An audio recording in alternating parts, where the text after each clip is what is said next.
শুনলাম নাকি 3 দিন পরে বিশাল ঘূর্ণিঝড় আসছে। দেশের ঘর বাড়ি গাছপালা সবকিছুই নাকি ধ্বংস হয়ে যাবে, মানুষও নাকি মারা পড়বে। তাই তো শুনছি, কিন্তু তোর আর চিন্তা কি? তোর তো বরং ভালোই হলো, বেশি দিন আর জেলের ঘানি টানতে হলো না। তা যা বলেছেন, কিন্তু আপনার যে কি হবে? কেন, আমার আবার আলাদা করে কি হবে? সবাই মারা পড়লে আমিও মারা পড়বো। আর তারপর মরার পরে যাবেন কোথায়? যাবেন স্বর্গে তো এন্ট্রি পাবেন না, নরকে গিয়ে গরম তেলে ভাজা ভাজা হতে হবে। চুপ, না হলে সব কটার তেল বের করে দেব। আমার সাথে মস্করা হচ্ছে। দেখলেন তো স্যার, এর জন্যই বলছিলাম, সারা জীবন তো আমাদের মতো কয়েদিতে ঠেঙিয়ে এলেন, কাউকে পিটিয়ে কি আর পুণ্য হয় স্যার? তা তোরা বুঝিস সব মহান আত্মা, চুরি ডাকাতি করে মানুষ মেরে স্বর্গে যাবি, আর আমি তোদের গারদে পুরে নরকে যাব? সে তো যাবই স্যার। এই দেখুন, আমরা যা পাপ করেছি তার প্রায়শ্চিত্ত তো আমরা গারদে বসেই করছি নাকি? কিন্তু আপনার পাপের প্রায়শ্চিত্ত কি আর হলো? আপনিও কি সারা জীবনে কম পাপ করেছেন বলেন? এটা তো ভেবে দেখিনি। এবার কি হবে? আরে এখন প্রায়শ্চিত্তের মানে প্রায়শ্চিত্ত করার সময় কোথায়? পরশুই তো ঝড়টা চলে আসছে। সে কি আর খুঁজলে পাওয়া যাবে না? নিশ্চয়ই পাওয়া যাবে। ছোট ভাইয়ের কথা শুনবেন তো বলি। আরে বলুন না ভাই, তুমি আজকে না বললে তো আমার মাথাতে এসব কথা আসতোই না।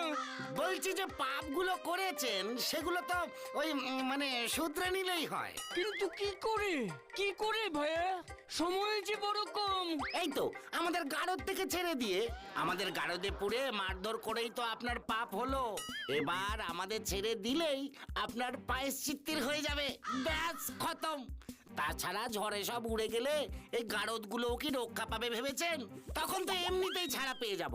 তার থেকে এই সুযোগে কিছু পুণ্য কামিয়ে নিন বরং।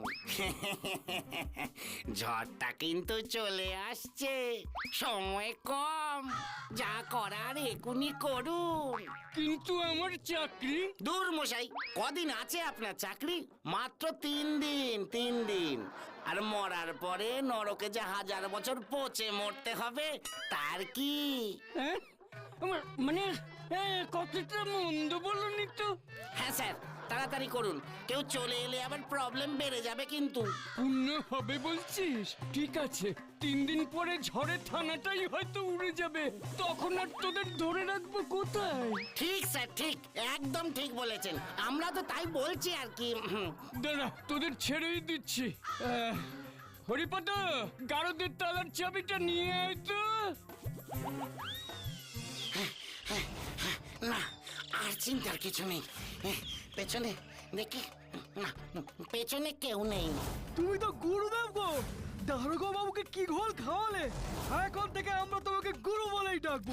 ডাকিস, কিন্তু এখন তাড়াতাড়ি চ, হাতে সময় বড় কম রে। এখন বড় দাও মারতে হবে। চল চল চল চল চল। কিন্তু গুরু, প্ল্যানটা কি? চল, হাঁটতে হাঁটতে বলছি, চল। শোন, এই পাড়াতে অনেকগুলো বড় লোকের বাড়ি আছে। এরকম একটা বড় লোকের বাড়ি আজ রাতে পুরো সাফ করে দিতে হবে, বুঝলি? ব্যাস, একদম লালে লাল হয়ে যাবো আমরা। লাল হয়ে লাভটাই বা কি হবে? ঘূর্ণিঝড়ে তো মরেই যাবো সবাই। আরে দাঁড়া, পুরো প্ল্যানটা তো আগে শোন।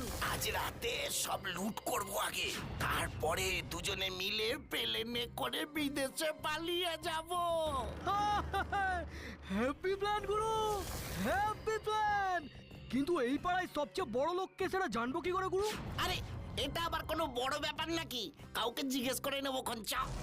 দাঁড়া দাঁড়া দাঁড়া দাঁড়া দাঁড়া, ওই ছেলেটাকে জিজ্ঞেস করি। ও ভাই, শুনতে পাচ্ছো? ও ভাই, আমাকে ডাকছেন? এখানে একজনের বাড়ি অনেকক্ষণ ধরে খুঁজছি, কিন্তু কিছুতেই পাচ্ছি না। তুমি একটু বলে দিতে পারবে গো? হ্যাঁ হ্যাঁ, নিশ্চয়ই পারবো। আমি তো এই পাড়াতেই থাকি। তা যার বাড়ি খুঁজছেন সেই ভদ্রলোকের নাম কি? কি জানো, বেশ নামটা একটা কি জানো বলেছিল, মানে একেবারে মানে কিছুতেই মনে পড়ছে না, একেবারে ভুলে গেছি। সে কি, নাম না জানলে বলবো কি করে? ঠিকানা ফিকানা কিছু আছে? মানে সেসব তো নেই, মানে